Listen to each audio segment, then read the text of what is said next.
ओम शांति। ओम शांति। ओम शांति। आज 7 तारीख की शिव बाबा की महावाक्य है। आज की मुरली में शिव बाबा ने हम बच्चों को बहुत ही क्लियर कट एक बात समझाई कि बच्चे, भक्ति का फल है ज्ञान। जिन लोगों को ये ज्ञान बुद्धि में नहीं बैठ रहा तो कहीं ना कहीं उनकी भक्ति पूजा पाठ, जो कि चाहे वो प्रीवियस यानी कि पिछले जन्म की हो या फिर वो इस जन्म की हो, ठीक है। तो बहुत सारे लोगों को जो ये कन्फ्यूजन रहती है कि जी यहाँ पर आते हैं तो पूजा पाठ छुड़ा देते हैं। ऐसा बिल्कुल भी नहीं है। आपका जिसका मन करता है पूजा करने का, आप उसका मन करिए, आपको कोई मना नहीं है।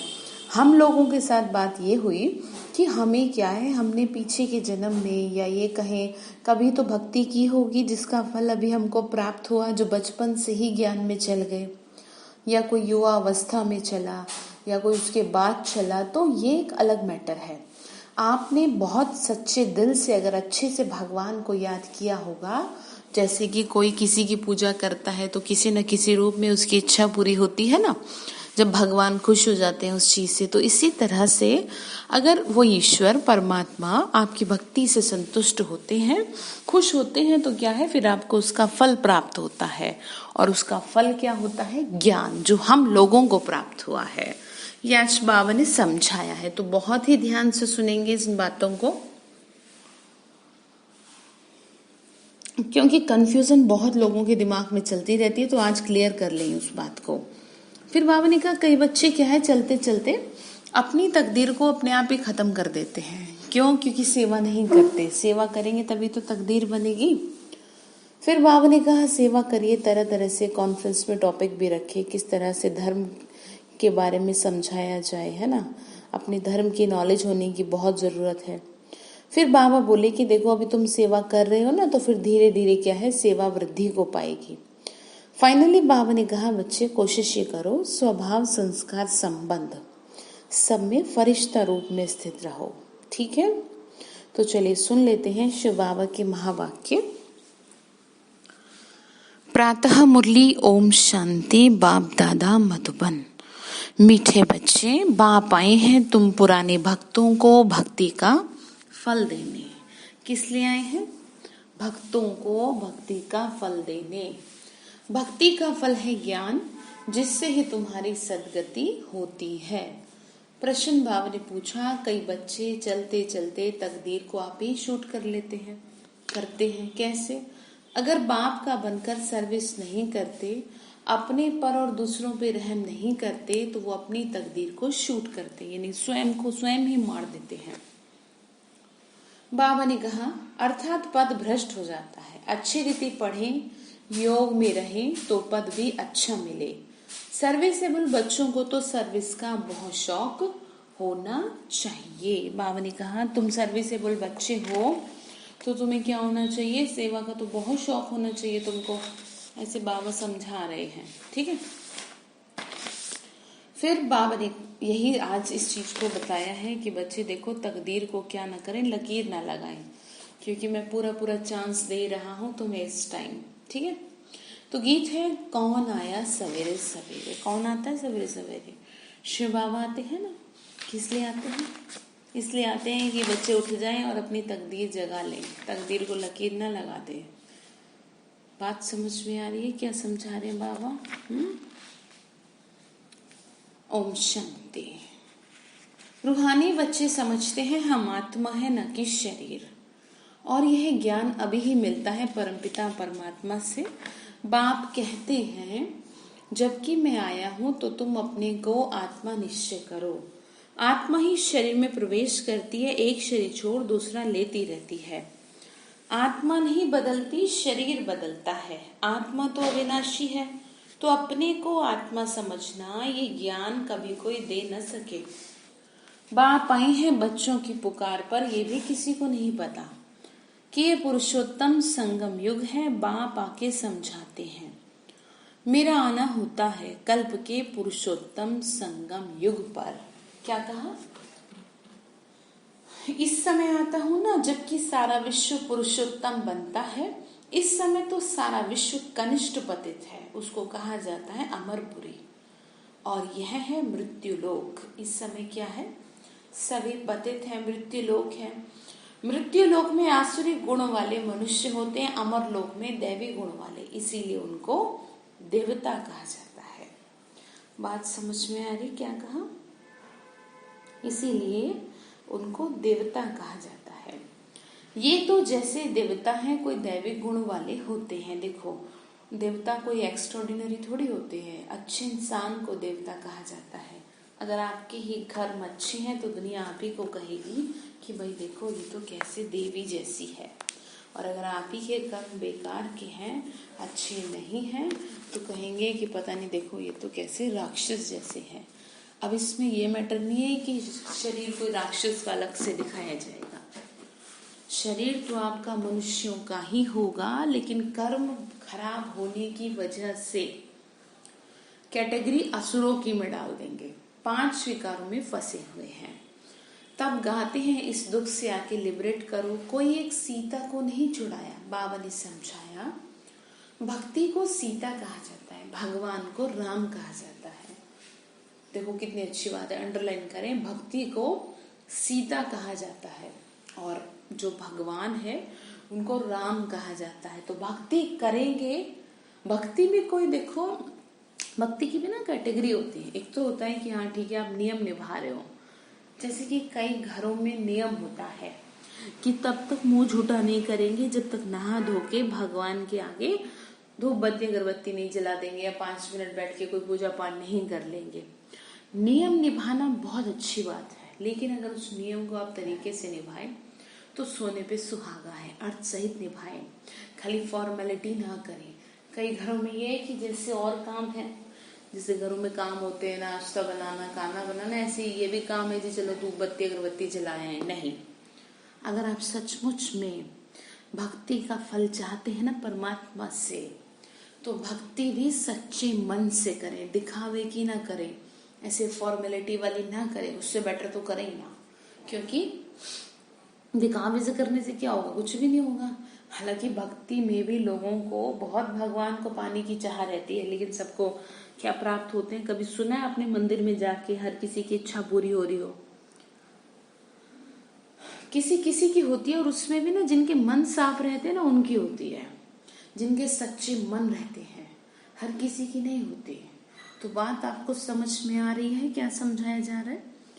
बाबा ने समझाया भक्ति को सीता कहा जाता है, भगवान को राम, जो भक्तों को फल देने आता है। इस बेहद के रावण राज्य में सारी दुनिया फंसी पड़ी है, उन्हों को लिबरेट कर राम राज्य में ले जाते हैं। रघुपति राघव राजा राम की बात नहीं है, वह तो त्रेता के राजा थे। अभी तो सभी आत्माएं तमो प्रधान जर्जरीभूत अवस्था में है। बाबा ने कहा अभी तो बिल्कुल डाउन हो चुके हैं ना, अभी तो ऐसा है ही नहीं। सीढ़ी उतरते उतरते नीचे आ गए, पूज्य से पुजारी बन गए। देवताएं किसकी पूजा नहीं करते, वह तो पूज्य हैं, दुनिया उनको पूजती है। फिर वह जब वैश्य शूद्र बनते हैं तो पूजा शुरू होती है। वाम मार्ग में आने से पुजारी बनते हैं। पुजारी देवताओं के चित्र के आगे नमन करते हैं। देखिए ये जो मैं आपको बात समझा रही हूँ, जो बाबा ने मुरली में कही है, ये जो सीढ़ी का चित्र समझाया गया है कोर्स में, उसमें ये चीजें समझा रखी हैं। लेकिन अगर आपको फिर भी कुछ ना समझ में आता हो तो आप उसको 2 से 3 बार देखें, ध्यान से सुने, या गूगल पे सर्च मारें ब्रह्मा कुमारी 7 डेज कोर्स, जो सीढ़ी का चित्र है उसके बारे में आप उसको बोले बताएं तो वो आपको क्लियर समझा दिया जाएगा। ठीक है, ये जो बाबा ने बात बताई ना कि कैसे तुम ही देवता थे और तुम ही पतित बने, ठीक है, और वापस मैं तुमको बना रहा हूँ, तो उसके लिए तुम खुद डाउन हो गए, खुद इम्प्योर हो गए। जैसे मैंने कन्या का मिसाल दिया था कि जब तक वो पवित्र है तब तक दुनिया उसको पूजती है, और आफ्टर मैरिज वो दुनिया को पूजती है, क्योंकि अपनी ताकत समाप्त हो गई। इसी तरीके से हम सभी आत्माएं देवता थे, लेकिन पतित होने की वजह से, इम्प्योर होने की वजह से हमने द्वापर युग से क्या करना शुरू किया, पूजा पाठ शुरू किए। इंद्र देवता, सूर्य देवता, इन सबको, है ना, अग्नि देवता, इन सबको पूजना शुरू किया कि कहीं ना कहीं से हमें थोड़ी ताकत मिलती रहे, ये सब हमें सहयोग करें। मनुष्य ने इसीलिए तो पूजा ना, अभी भी देखो यज्ञ होते हैं, बारिश नहीं होती तो, या ज्यादा हो जाए उसे रोकने के लिए तो, क्योंकि खुद में तो ताकत रही नहीं ना। उसके पीछे रीजन ये है, पवित्रता में बहुत बल है।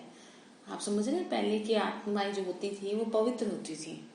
तो इस वजह से, जैसे कि स्वामी विवेकानंद के बारे में आपने सुना हो, तो शंख बजाने मात्र से ही जो भी लोग उन्हें मारने के लिए आ रहे होते थे वो काफी कोसों दूर गिर जाते थे। इतनी ताकत थी उनके अंदर। आप समझ रहे हैं? तो यहाँ पर भगवान हमें वही ताकत वापस कह रहा है कि अपनी ताकत को वापस लाओ। और वो कैसे आएगी? वो उसकी याद से आएगी। इसीलिए आज मुरली में ये बात समझाई गई है। बाबा ने कहा, वह सतो प्रधान फिर देवताओं से उतरकर जल की, मनुष्यों की, पक्षियों आदि की पूजा करने लग पड़ते हैं। जैसे कि मैंने आपको समझाया, कलयुग की डेफिनेशन ये है, कलह कलेश का युग। इसी युग में इंसान हर चीज की पूजा करता है। नदी, नाले, चौखट, सूरज, चांद, सितारे, कुत्ते, बिल्ली, सब की पूजा करता है, क्योंकि वो अंदर से बिल्कुल खोखला हो चुका है। तो कहीं ना कहीं से तो प्रोटेक्शन मांगना चाह रहा है। तो बाबा ने कहा, आजकल रिलीजियस कॉन्फ्रेंस भी बहुत होती रहती है, कभी आदि सनातन धर्म वालों की, कभी जैनियों की, कभी आर्य समाजियों की, बहुत को बुलाते हैं, क्योंकि हर एक अपने धर्म को ऊंचा समझते हैं। हर एक धर्म में कोई ना कोई विशेष गुण होने के कारण वो अपने को बड़ा समझते हैं। जैनियों में भी किस्म किस्म के क्या होते हैं? गुण होते हैं। बाबा ने कहा, जैनियों में भी किस्म किस्म के होते हैं, तरह तरह के, अलग अलग तरह की आत्माएं होती है ना, उसमें भी। तो वही बता रहे हैं।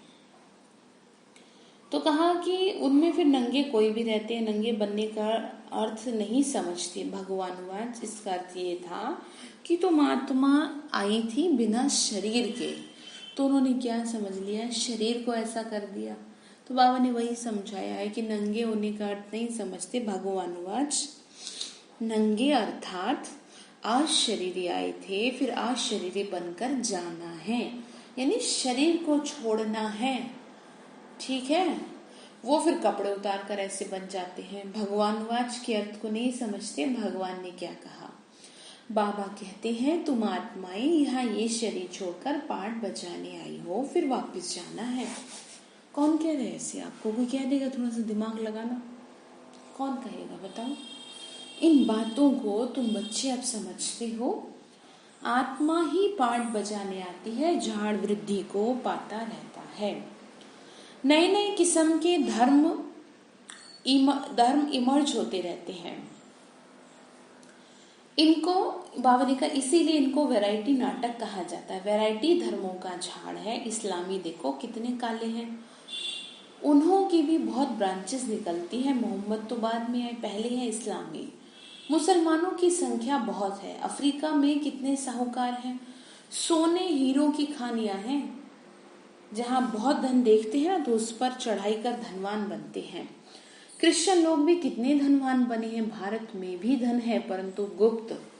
सोना आदि कितना पकड़ते रहते हैं। बाबा ने कहा, भारत में भी क्या है, इतना धन है, मतलब कितना सोना मिलता रहता है, कभी विनाश भी नहीं होना। किसका? धन का। ऐसे नहीं होता, लेकिन वो लोग समझते हैं। बाबा ने कहा, जो सोना है, जो भी कुछ है, वो क्या है, वो वापस आएगा निकल के। लेकिन मतलब उन लोगों को लगता है कि ये जो धन है ना, ये कभी विनाश नहीं होगा, जबकि ऐसा नहीं है। कुछ भी समझते नहीं। सब धर्मों में ऊंचे से ऊंचा है तुम्हारा ब्राह्मण धर्म, जिसका किसी को पता ही नहीं। कलयुगी ब्राह्मण भी बहुत हैं, परंतु वह है कुख वंशावली। प्रजापिता ब्रह्मा के हैं मुख वंशावली ब्राह्मण। इसीलिए शास्त्रों में ये दिखा दिया गया कि ब्रह्मा के मुख से ब्राह्मण निकले। और सभी शास्त्रों का ज्ञाता किसको बताया? ब्रह्मा को बताया। बिना ब्रह्मा के तो कोई शास्त्र ही नहीं है। तो वही बात यहाँ पे समझाई गई है कि प्रजापिता ब्रह्मा के द्वारा परमात्मा शिव ने ये कार्य किया, यानी हम बच्चों को रचा।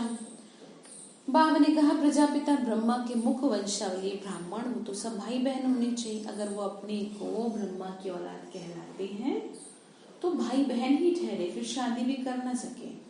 सिद्ध होता है ना वो ब्राह्मण ब्रह्मा की मुख वंशावली नहीं है, सिर्फ नाम रखते हैं। खाली नाम रखने से क्या मतलब, वो तो खाली ऐसे ही करते हैं ना। तो बाबा ने कहा मुख वंशावली तुम आत्मा ही हो। वास्तव में देवताओं से भी उच्च ब्राह्मणों को कहेंगे चोटी है ना, ये ब्राह्मण ही मनुष्यों को देवता बनाते हैं। पढ़ाने वाला कौन है? परमपिता परमात्मा। पढ़ाने वाला तो वही है ना। बाघ के पास आकर ब्राह्मण बनकर फिर भी कल शूद्र बन पड़ते हैं। पुराने संस्कार पलटने में बड़ी मेहनत लगती है। अपने को आत्मा निश्चय कर बाबा से वर्षा लेना है। बाप को याद करने में ही माया विघन डालती है। बाबा कहे बच्चे हाथ काटे दिल यादे। ये है बहुत सहज। जैसे आशिक माशूक होते हैं ना, जो एक दो को देखने बगैर रह नहीं सकते। बाबा तो माशूक ही है, आशिक कौन है? बाबा ने कहा आशिक तुम सब बच्चे हो मेरे, प्यार करते हैं ना सब भगवान को। जो बाप को याद नहीं करते, बाबा ने कहा आशिक सब जो बाप को याद करते रहते। एक बाप ही तो है जो कभी किसी पर आशिक नहीं होता, क्योंकि उनसे तो ऊंचा कोई दुनिया में है ही नहीं। बाकी हाँ, बच्चों की महिमा करते हैं। तुम भक्ति मार्ग से लेकर मुझ माशूक के सब आशिक हो। बुलाते भी हो कि आकर दुख सेलिब्रेट कर पावन बनाओ। तुम सब हो ब्राइड्स और मैं हूं तुम्हारा ब्राइड ग्रूम। इस अर्थ को बहुत ही क्लियर समझे। क्या बात यहाँ बताई गई है, काफी बार मैं बता चुकी हूँ। तुम सब आसुरी जेल में फंसे हुए हो, मैं आके तुमको छुड़ाता हूँ। यहाँ मेहनत बहुत है। क्रिमिनल आई धोखा देती है, सिविल आई बनने में मेहनत लगती है। देवताओं के कितने अच्छे कैरेक्टर्स हैं। अब ऐसा देवता बनाने वाला भी तो चाहिए ना। कौन बनाएगा? बाबा ही तो बनाएगा। आप सोचो कि जो देवता है ये कैसे ऐसे बने। फिर बाबा ने आगे कहा कॉन्फ्रेंस पर टॉपिक रखी है मानव जीवन में धर्म की आवश्यकता। ड्रामा को ना जानने के कारण कंफ्यूज है, सिवाय तुम्हारे कोई समझ न सके। क्रिश्चियन और बौद्ध आदि को यह थोड़ी मालूम है कि क्राइस्ट बुद्ध आदि फिर कब आएंगे। तुम झट हिसाब किताब बता सकते हो, जो कि मैंने आपको सृष्टि चक्र में बताया है कि कौन से धर्म की आत्माएं किस समय आती हैं, किस समय डाउन टू अर्थ होता है, गिरने लगती है आत्माएं। ठीक है। तो बाबा ने कहा कि बच्चे देखो, तुमको समझाना चाहिए पहले पहले कौन सा धर्म था, फिर कौन से धर्म आए। अपने धर्म वाले को बुरा समझते नहीं है, योग नहीं लगाते। योग बगैर ताकत नहीं आती, जोहर नहीं बनता। बाप को ही आलमाइटी अथॉरिटी कहा जाता है। तुम कितना आलमाइटी बनते हो, विश्व के मालिक बन जाते हो। तुम्हारे राज्य को कोई छीन न सके। क्या कहा बाबा ने? कहा तुम्हारे राज्य को कोई नहीं छीन सकता। तुमको इस समय जो बाबा ने क्या किया है, राज्य दिया है। सभी भी राज्य दे रहे हैं ना। बाबा ने कहा बच्चे देखो, ये सृष्टि चक्र कैसे फिरता है। 5000 वर्ष का ये चक्र है। बाकी सृष्टि लंबी दिख रही है, ये थोड़ी माफ कर सकते हैं। धरती का करके माफ कर सकते हैं, सागर का नहीं कर सकते। आकाश और सागर का कोई अंत नहीं पा सकता। तो समझाना चाहिए धर्म की आवश्यकता क्यों। सारा चक्र बना ही धर्मों पर है। ये है ही वैरायटी धर्मों का झाड़। ये झाड़ है अंधों के आगे आईना। बाबा ने फिर समझाया, अभी तुम बाहर सर्विस पर निकलते हो, आहिस्ता आहिस्ता तुम्हारी प्रोग्रेस होगी। तूफान लगने से बहुत पत्ते गिरते हैं। कौन सा तूफान? विकारों के तूफान लग जाते हैं, गिर पड़ते हैं। बाबा ने कहा देखो, उनको तो ऊपर में आना ही है। यहाँ तुम्हारी स्थापना बड़ी वंडरफुल है। पहले पहले वाले जो भक्त है ना, उनको ही आकर भगवान फल देते हैं। बाबा ने कहा उनको ही आकर भगवान को फल देना है। अपने घर ले जाने का, बुलाते भी हैं हम आत्माओं को अपने घर ले जाओ। ये किसी को पता ही नहीं कि कौन से घर की बात है, बस बुलाया है कि बाप स्वर्ग को भी, बाबा ने कहा कि बाप स्वर्ग का भी राज्य भाग्य देते हैं। सन्यासी लोग तो सुख को मानते ही नहीं, वो चाहते हैं मोक्ष को। मोक्ष को वर्षा नहीं कहा जाता, खुद शिव बाबा को भी पाठ बजाना पड़ता है, तो फिर किसी को मोक्ष में कैसे रख सकते हैं। तुम ब्रह्मा कुमार कुमारियां अपने धर्मों को और सबके धर्मों को जपते हो। तुमको तरस पड़ना चाहिए किस बात का कि मनुष्य जान नहीं पा रहे, चक्र का राज समझाना चाहिए। बोलो तुम्हारे धर्म स्थापक फिर अपने समय पर आएंगे, समझाने वाला भी होशियार चाहिए। बावली का समझाने वाला भी होशियार हो, जो समझाया जा रहा है वो सामने वाले को समझ में आ जाए।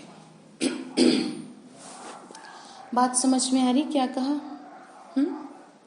बाबा ने कहा कि बच्चे देखो, हर एक को सतो प्रधान से सतो रजो तमो में आना ही है। अभी है रावण राज्य, तुम्हारी है सच्ची गीता। जो बाप सुनाते हैं भगवान निराकार को कहा जाता है, आत्मा निराकार गॉड फादर को बुलाती है। वहां तुम आत्मा ही रहती हो, तुमको परमात्मा थोड़ी कहेंगे। परमात्मा तो एक ही है, और वो कौन है? ऊंचे ते ऊंचा है, और हम सब हैं उनके बच्चे। सर्व का सदगति दाता वो एक ही है। फिर है देवताएं, उनमें भी नंबर 1 है कृष्ण। उनमें भी नंबर 1 कौन है? कृष्ण है। बाबा ने समझाई ना ये बात, तो ध्यान रखना है। कृष्ण है सतयुग का फर्स्ट प्रिंस। बाबा ने कहा कि बच्चे तुम हो संगम युगी, तुम्हारा जीवन अमूल्य है, देवताओं का नहीं। ब्राह्मणों का अमूल्य जीवन है। बाप तुमको बच्चा बनाए, तुम्हारे पे कितनी मेहनत करते हैं। जब देवता होंगे तो मेहनत करने की जरूरत ही नहीं है। जिससे माँ बाप को तब मेहनत करनी पड़ती है जब तक बच्चा सफल नहीं हो जाता, ठीक है ना। और जब वो सफल हो जाता है तो फिर वो अपने आप चलता है। देवता हो जाएंगे तो फिर बाबा को उतना मेहनत नहीं करनी पड़ेगी। वह पढ़ाने के लिए बच्चों को स्कूल भेज देंगे। यहाँ तुमको बैच पढ़ा रहा हूँ। वह बाप टीचर गुरु तीनों है, तो कितना रिगार्ड होना चाहिए। सर्विसेबल बच्चों को सर्विस का बहुत शौक होना चाहिए। बहुत थोड़े हैं जो अच्छे होशियार हैं, तो सर्विस में लगे हुए हैं। हैंड्स तो चाहिए ना। लड़ाई के मैदान में जाने के लिए जिनको सिखाते हैं उनको नौकरी आदि सब छुड़ा देते हैं। उन्हों के पास लिस्ट रहती है, फिर मिलिट्री का कोई रिफ्यूज कर ना सके। हम ये ना कह सके कि हम मैदान पे नहीं जाएंगे। ड्रिल सिखलाते हैं ना कि जरूर फिर बुला लेंगे। रिफ्यूज करने वाले पर केस चलाते हैं। यहाँ तो वह बात ही नहीं है। यहाँ फिर जो अच्छी रीति सेवा करते हैं, बाबा ने कहा यहाँ जो फिर अच्छी रीति सेवा नहीं करते उनका पद भ्रष्ट हो जाता है। सेवा नहीं करना गोया स्वयं को स्वयं ही मार लेना यानी पद भ्रष्ट कर लेना। अपनी तकदीर को शूट करते हैं। अच्छी रीति पढ़ें, योग में रहें तो पद भी अच्छा मिले ना। अपने पे रहम करना, अपने पर करें तो दूसरों पर भी करें। अपने पे रहम कैसे करेंगे? अपनी जीवन पे रहम करो। क्या होगा आपका अगर आपने थोड़े भी पुण्य कर्म जमा नहीं किए? आप समझ रहे हैं? पुण्य कर्म जमा करना बहुत जरूरी है। जैसे कि आप पैसे इमरजेंसी के लिए जमा करके रखते हैं ना, भाई थोड़े थोड़े पैसे जब से कमाना शुरू करते हैं तब से एक अलग बैंक में रखते हैं या अलग जगह रखते हैं कि भाई इमरजेंसी में काम आ जाए। तो इसी तरीके से इस जीवन को जीते हुए भी आपके पुण्य कर्म जमा रखने बहुत जरूरी हैं, क्योंकि इमरजेंसी अब आएगी तो कम से कम एटलीस्ट उस पुण्य कर्म की वजह से आपदा से तो बच जाएंगे। ठीक है, तो वही कह रहे हैं कि तुम अपने पे रहम करो। अपने पर करें तभी तो दूसरे पे करें। बाबा हर एक को समझाने देते रहते हैं ये दुनिया का नाटक कैसे चलता है। तो राजधानी भी स्थापन होती है, इन बातों को दुनिया नहीं जानती। अब निमंत्रण तो मिलते हैं, 5-10 मिनट में क्या समझा सकेंगे। 1-2 घंटा दे तो समझा भी सके। ड्रामा को तो बिल्कुल जानते ही नहीं। बाबा ने कहा आधे से ज्यादा लोगों को समझ ही नहीं आता, बस जी रहे हैं, जैसे जैसे समय बीतता जा रहा है समय टाइम पास कर रहे हैं। पॉइंट्स अच्छी अच्छी जहां तहां लिख देनी चाहिए। बाबा ने कहा तुम्हारा मैं इसी जीवन में पुण्य कर्म बनवा रहा हूं, इसीलिए तो कहा मैं तुम पे मेहनत कर रहा हूं, परंतु बच्चे भूल जाते हैं। बाबा क्रिएटर भी है, तुम बच्चों को क्रिएट करते हैं, तुमको अपना बनाया है उसने। डायरेक्ट बन फिर डायरेक्शन देते हैं, श्रीमत देते और फिर ये एक्ट भी करते, ज्ञान सुनाते हैं। ये भी उनकी ऊंची से ऊंची एक्ट है। ड्रामा के क्रिएटर डायरेक्टर मुख्य एक्टर को ना जाने तो क्या ठहरा। बाबा ने क्या कहा, यही ना किसी को पता हो ये सृष्टि कैसे चली, इसको चलाने वाला कौन है, इसमें एक्ट कौन कर रहा है, तो आपका क्या फायदा अगर आपको यही नहीं पता। आपको अपने पिता के बारे में ही नहीं पता तो उस बच्चे को क्या कहेंगे, मूर्ख कहेंगे ना। तो इसीलिए अपने पिता के बारे में, उसकी पावर्स के बारे में तो पता ही होना चाहिए। अच्छा, मीठे मीठे सिक्के लदे बच्चों प्रति माता पिता बाप दादा का याद प्यार और गुड मॉर्निंग। रूहानी बाप की रूहानी बच्चों को नमस्ते। रूहानी हम बच्चों की रूहानी माता पिता बाप दादा को नमस्ते नमस्ते नमस्ते। शिव बाबा नमस्ते, शुक्रिया बाबा, शुक्रिया बाबा, शुक्रिया। धारणा के लिए मुख्य सार है, इस अमूल्य जीवन में पढ़ाने वाले टीचर का बहुत बहुत रिगार्ड रखना है। कौन है आपको पढ़ा रहा है? शिव बाबा है हम सबका टीचर, ठीक है। उसका रिगार्ड रखने से मतलब यह है उनकी बात मानना। पढ़ाई में अच्छा होशियार बन सेवा में लगना है, अपने ऊपर आप ही रहम करना है। अब दूसरा पॉइंट है अपने आप को सुधारने के लिए सिविलाइज्ड बनना है, अपने कैरेक्टर सुधारने हैं, मनुष्यों को देवता बनाने की सेवा करनी है। समझ आ रहा है क्या कहा? मनुष्य को देवता बनाने की सेवा जो बाबा ने बताई है करने के लिए कह रहे हैं। वरदान दिया शिव बाबा ने, संकल्प और बोल के विस्तार को सार में लाने वाले अंतर्मुखी भव। संकल्प और बोल के सार को बाबा ने कहा जो विस्तार है ना उसको सार में ले आओ, यानी शॉर्ट एंड स्वीट बात ऐसी हो जो थोड़ी हो और मीठी हो, मतलब कंक्लूजन हो बात का। तो बाबा ने कहा कि बच्चे व्यर्थ संकल्पों के विस्तार को समेटकर सार रूप में स्थित होना तथा मुख्य आवाज के व्यर्थ को समेटकर समर्थ अर्थात सार रूप में ले आना, यही है अंतर्मुखता। ऐसे अंतर्मुखी बच्चे ही साइलेंस की शक्ति द्वारा भटकती हुई आत्माओं को सही ठिकाना दिखा सकते हैं। यह साइलेंस की शक्ति अनेक रूहानी रंगत दिखाती है। साइलेंस की शक्ति से हर आत्मा के मन का आवाज इतना समीप सुनाई देता है कि जैसे कोई सम्मुख बोल रहा है। बाबा ने कहा साइलेंस की वजह से ऐसे लगेगा, मतलब क्या है, आपके अंदर शांति की शक्ति समाई रहेगी तो आपका जो बोल है ना वो क्या है, ऐसा लगेगा बहुत समीप है, मतलब क्लियर बात होगी और विस्तार नहीं सार में होगी। स्लोगन है, स्वभाव संस्कार संबंध संपर्क में लाइट रहना अर्थात फरिश्ता बनना। स्वभाव संस्कार संबंध संपर्क में लाइट रहना अर्थात फरिश्ता बनना। अच्छा, ओम शांति। तो बाबा ने होमवर्क क्या दिया? क्या करेंगे बताओ? बाबा ने क्या करने के लिए कहा? बाबा ने आज भक्ति के ऊपर कहा और फिर कहा बाबा ने कि देखो आप अपने आप को शूट मत करो, शूट करना है ना स्वयं को मत मारो, गफलत मत करो। अपना चार्ट रखने के लिए बाबा बहुत टाइम से कह रहा है, तो इसी बात को सामने रखते हुए सभी के लिए चार्ट मंगाए गए हैं। तो गुरुवार के दिन या जिस दिन भी आपके लिए पॉसिबल हो आप आ करके सेंटर से अपना चार्ट ले जाएं। उससे क्या है 1 वीक का या 20 दिन का वो है, तो आप जो घर में पुरुषार्थ कर रहे हैं पुरुषार्थ में तीव्रता लाने के लिए और बाबा तक ये बात पहुंचाने के लिए कि बाबा देखो आपके बच्चे इस तरीके से मेहनत कर रहे हैं, इसीलिए मैंने चार्ट मंगाए हैं, चार्ट पेपर जिसमें आपको समझाया जाएगा कि कैसे चार्ट लिखते हैं, कैसे बाबा को अपडेट करते हैं। तो सब जिसके लिए भी जैसे पॉसिबल हो वो इस तरीके से आके अपना ले करके जाए और उसको फिर 1 वीक का और 20 दिन का है उसको भर करके जमा करे सेंटर पे, जिससे पता चले कि भाई क्या कर क्या रहे हैं, लॉकडाउन में क्या किया आपने, पता चलेगा ना आपकी स्थिति का।